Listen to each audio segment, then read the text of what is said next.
This blockchain technology has given us an opportunity to build out our own ecosystems by ourselves in our own world instead of importing. Obviously, we'll still import one way or the other. But then, how you doing, bro? I'm good. Could you introduce yourself to our audience in case they don't know you? Okay, my name is Omunakwe Desire. I'm a communication specialist. I have an MSc in communication studies from the River State University. And I've done a lot of research on communication, social media, blockchain technology, Web3. And I'm the CEO and founder of BITM. Bro, so let's get something clear. How did the communication specialist get into tech? Were you always like a developer, a programmer? Okay. Personally, I'm an explorer. Oh, okay. Because I out of curiosity, I like to try new things. I like to research, like I said. I like to go into tech to know what actually makes tech work. You know, a lot of people just want to get an iPhone or get an Android phone, and they don't know the tech behind this. But when you do research, when you communicate with people, you get to understand how they see things, how they think, and how certain things work. So when you do research on certain communication niches, then you get to understand that it's not just about the surface. There are a lot of workings behind, and you have to understand these workings so you know how to relate with people on the surface. That's a very interesting way to see life, because it feels like they are telling us to go and learn how to code now, because the world is changing. Yeah, the world is changing. It's becoming decentralized so much that you have to learn something as regards tech. Are you a brainiac from the start, like very brilliant guy from the start? It depends on who you ask. So it's true. It depends on who you ask. Okay, what will some people say? I think my dad would say I'm very smart. Okay. Yeah, because he has always been like the person that blows my trumpet the most. Like he believes in me way more than I believe in myself. Yeah. So I think my dad, or I think my mom too. Yeah, but my friends, some of them are in this room right now. They will never agree. They will never agree. But they're also your cheerleaders in just a different way, right? They will never agree, but they know deep down that Nah, you got your man. It's not like that. Let us be coming down. It's fine. So let's get into this idea of the blockchain, right? A lot of people have been saying it's the future. A lot of people have been saying it's a bust, right? Nobody's saying the blockchain is a bust. Just some products that have come off it. People have been saying they're a bust. A friend of mine simply says that these things are not exactly the purpose of the blockchain yet. They are just bluster that we're enjoying now. That we are still going to get to the part where we're going to create products that's going to change the entire ecosystem and the world as a whole. Do you think crypto is something that's going to stand the test of time? Because it comes with a lot of cynicism. Okay, the thing is, with technology, you never can tell. You understand? It's like a creation of man. And the same way we have gasoline cars getting phased out, and then EV cars coming to play, you get to understand that at some point too, the blockchain might become stale. You understand? And the blockchain is not just one type of technology. There are different types of blockchains. So at some point, it might also become stale. But for now, it is the emerging technology. For now, it's what is the foundation of Web3. So we have to, as much as possible, take advantage of it right now. And if you're taking advantage of it, obviously you can build on it for something bigger in the future. So personally, I feel like it's something we should learn. Even if it's going to be phased out in the future, it's important that we have this knowledge so we can build on that knowledge we have to be able to create something better in future. If you don't have the knowledge, there's nothing you can do. For example, let me give an example. You know, in Africa here, we import technology. We don't create, we import. In recent times, that's slightly changing. In blockchain technology and Web3. Fintechs in some parts, in terms of payment processing. We import that technology. I mean, some are like a specific image of other products, right? But in some ways, some are created to serve this ecosystem, like the problems that we have in terms of payment gateways and processing. But they are pretty much things that have been working in foreign countries. Yeah, that we are done elsewhere, and we just copied their model pretty much. Well, we could say that, but let's not go into that because I don't want to mention certain companies.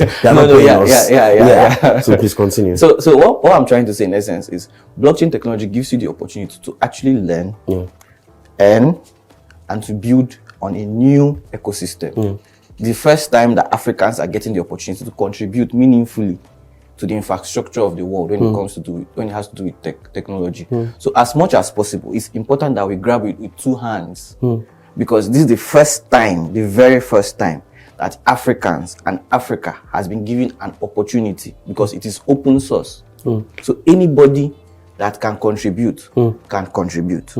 Normally, we have ecosystems that are developed in the world, in the first world, and these ecosystems are imported into our own world. So, but this blockchain technology has given us an opportunity to build out our own ecosystems by ourselves in our own world instead of importing. Obviously, we'll still import one way or the other, but then we have an opportunity to build for ourselves too. So, do you think Bitcoin Moon, your company, do you think you are building for us or you are just importing as well?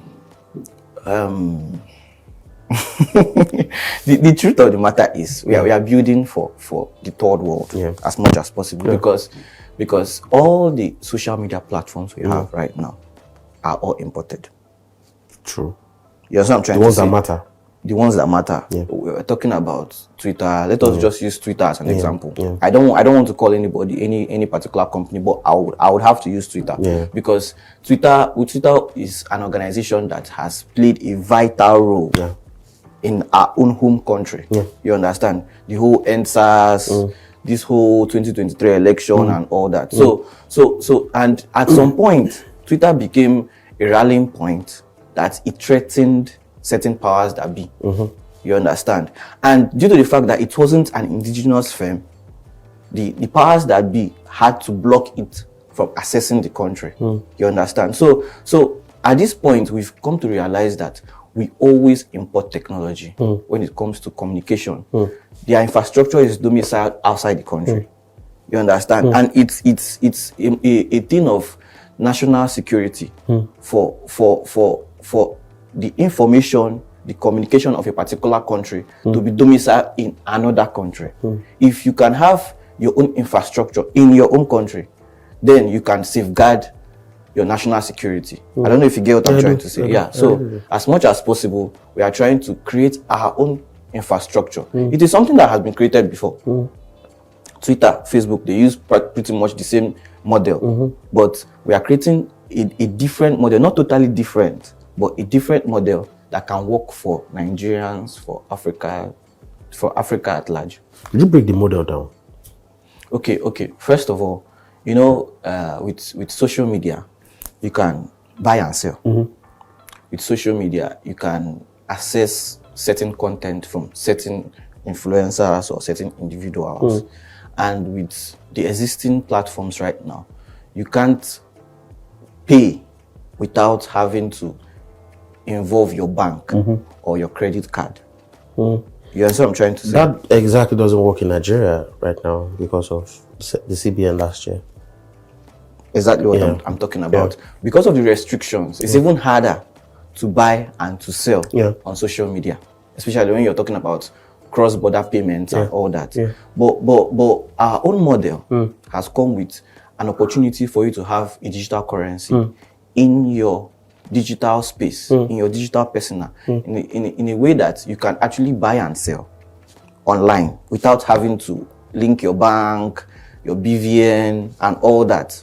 Just with our application and the wallet that is inbuilt into the application, you can actually make transactions. You can. I don't know if you know of I want to call another platform. Okay, they're not paying us. But mention their name. OnlyFans. Call me. I know a lot of people know about OnlyFans, and it's like a subscription type of, something like that. But ours is not. We're not trying to make people subscribe for a month, for 2, for 3 months. We do it on a post by post basis, meaning that as I am on this platform, what I do is I can make free posts, I can make paid posts, in the sense that free posts everyone can view. You understand? But the paid posts, for a few select people that can afford to pay for the post, that's premium content. Stuff like that. But what's the USP of Bitcoin Money? Okay.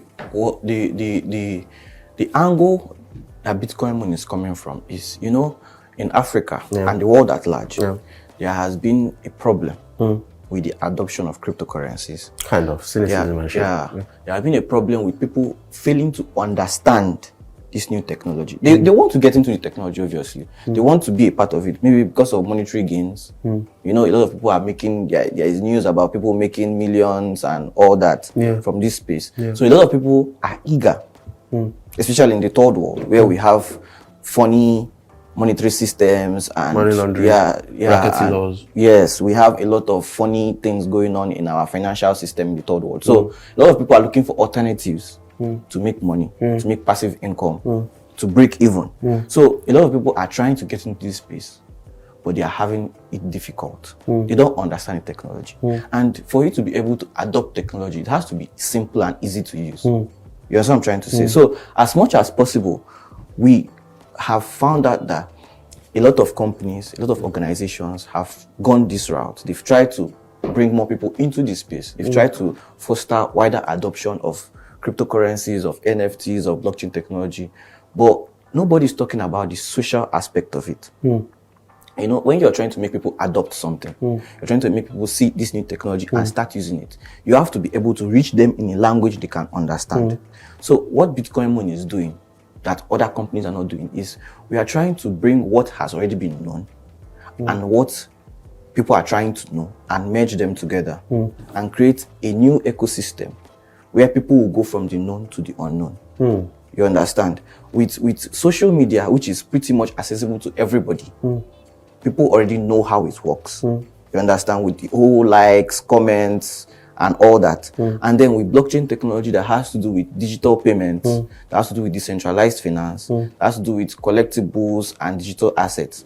Merging this together is creating a new ecosystem where people can interact, they can learn, they can earn, they can make money, they can make passive income, and they can also understand what cryptocurrencies, Bitcoin, NFTs, and digital assets are all made for. Okay, so it's like a 360 platform. Where people can learn, people can earn, people can understand what's going on, the current trends. So you also have content marketing where you're talking about the current trends in Web3 and the blockchain and all that. That makes a lot of sense, right? But right now, when did the company launch? We've been working for about 9 months. For about 9 months. Do you think has it been especially harder to do it right now, considering the slide in the value of cryptocurrencies across the world? If you've been, I don't know if you're a crypto person, but if you've been following the crypto trends, you understand that the market trends, it fluctuates. It fluctuates. It doesn't just move straight. Even when the market is going up, it doesn't just go up straight. Comes back it comes down for a bit, then goes up. So what you need to understand is, with this dip, as we call it, with this slump in prices, this is like separating the weed from the actual good stuff. You understand? So you see a lot of products, a lot of companies, a lot of projects will die off. The ones that are not serious, the ones that don't really have a product, that don't really offer anything, because there are a lot of cryptocurrencies that don't offer anything. That is just the truth of the matter, because the space is unregulated. I'm not doing that. I'm not. Don't get me wrong. It's the truth. It's the fact, because altcoins, dead coins. Yes, a lot of coins exist. So as much as possible, this is when you get to understand the products that matter, the products that have good use cases, real world use cases, because they survive the slump. And when they come out of the slump, they come out much stronger, and better than they were before. Like the stock market. Yeah. Makes a lot of sense. So what are the plans? How do you plan to integrate into the market now that you have been operating for 9 months? How many users do you have on the platform? We've not been operating for. You've been building for 9 months. Building for 9 months. You're about to launch now. We've been beta testing the application.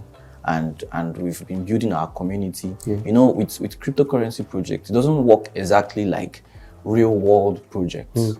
What's in this new space, like we're talking about how the world has evolved with Web3 and blockchain technology. What we do in this space, how we try to integrate into the real world is we build our communities across platforms, Facebook, Instagram, Telegram, social media generally. We try to build communities, people that believe in the project, people that understand the project, and people that probably don't even understand the project, but they want to be part of something good. You understand? That is why it's always said, please do your own research. Please do your own research. Make sure you understand what you're investing in. Do you understand? So as much as possible, we've been trying to build our community. We've built our project, our product. Our application is out there already on the Google Play Store, on the iOS Store. So as much as possible, we've been making people understand what we are here for, what the product has to offer, and what we've been able to put forward already. Even before we launch officially, we've already created our product. A lot of cryptocurrency projects launch first before they start building their product. But we've already built our product, and we're already beta testing it. And then we are building our community now. What we are doing right now is community building. We are reaching out to established crypto communities. We are trying to make them understand what we are doing and how far we've come. And so far, the reception has been good so far. Sometime recently, we had a meeting with a university blockchain group, and up to 100 members signed up at that day, and they were really impressed with how far we've come. Because, like I said, a lot of crypto projects come up, they just have a white paper, and they have no product. Yet they are looking to raise money, but then they can. They do. A lot of products come up, and they raise serious money, and they don't have any product. It's an incidence of the way the world is right now.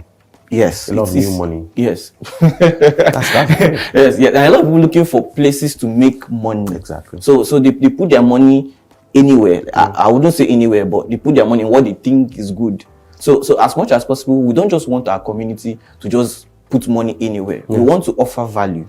We want to offer something new, something unique to the ecosystem, something unique to the world, something unique to Nigeria, something unique to Africa. So as much as possible, we've been working behind the scenes, like I said, to build out our community, to reach out to established crypto communities, to reach out to even first-time crypto users. Like I said, it's a social media app. When they sign up, it's pretty much easy for them to sign up because they've used social media before. They know how to go through the whole sign up thing. So when they sign up, it's pretty much easy. But then when you start using the application, one way or the other, you would have to use the cryptocurrency. Then you understand the real world use of cryptocurrencies, of digital assets, of digital currencies. So, when's the launch date? We're looking at November, December. Okay. In Nigeria? Yeah. Just Nigeria for now? It's a worldwide thing. Once the app is already up, and we have users from Nigeria. I think the second country where we have the most users is from the US. Then we have some from Canada, and we have a lot of users from India. Obviously. Yeah. Very technical. Yeah. We have a lot of users from India also. So it's kind of a global thing. The only thing that can stop any individual from accessing the app is maybe if your jurisdiction, like I would say somewhere like China or North Korea, limitations. Yeah, there are limitations. But then it's a global thing. When we are live globally. So how can people get Bitcoin Moon? How can they download? Where can they access it from? It's available on the Play Store. It's available on the iOS Store. So bro, what are the social media handles of Bitcoin Moon? Okay, on Twitter we're at Bitcoin_twice Moon. Yeah. Then on Insta it's Bitcoin Moon _Insta. Yeah. And on Facebook it's Bitcoin Moon. Yeah.